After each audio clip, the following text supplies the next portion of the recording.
जालना जिल्ह्याच्या 2 दिवसीय तबलिगी इज्तेमा संपन्न। लाखोंच्या संख्येने भाविकांची गर्दी। इज्तेमाच्या चारों बाजू गर्दीच गर्दी। दुआ झाल्यानंतर आज रात्री 9:30 वाजेच्या सुमारास इज्तेमाची सांगता।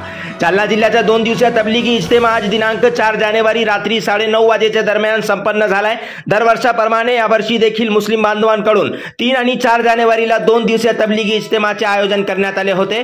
तर जिल्ह्याभरातून लाखोंच्या संख्येने भाविकांनी या इज्तेमामध्ये सहभाग नोंदविला असून इज्तेमामध्ये येणाऱ्या भाविकांसाठी इज्तेमा परिसरातील ठिकठिकाणी 2 व्हीलर पार्किंग 4 व्हीलर पार्किंगची वेगवेगळी व्यवस्था करण्यात आली होती। दरम्यान चहा पाणी व जेवणाची देखील उत्तम व्यवस्था करण्यात आली होती। तसेच हॉस्पिटल ॲम्ब्युलन्स फायर ब्रिगेडची देखील व्यवस्था करण्यात आली होती। दरम्यान इज्तेमामध्ये कुठलाही अनुचित प्रकार घडू नये म्हणून यासाठी इज्तेमा मैदानावर सर्वत्र उत्तम व्यवस्था करण्यात आली होती।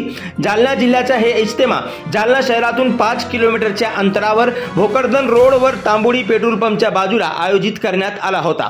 तर आज 4 जानेवारी रात्री 9:30 वाजेच्या दरम्यान दुआ झाल्यानंतर या इज्तेमाची सांगता झाली आहे। जालन्याहून बासित बेगसह bureau report global news Marathi.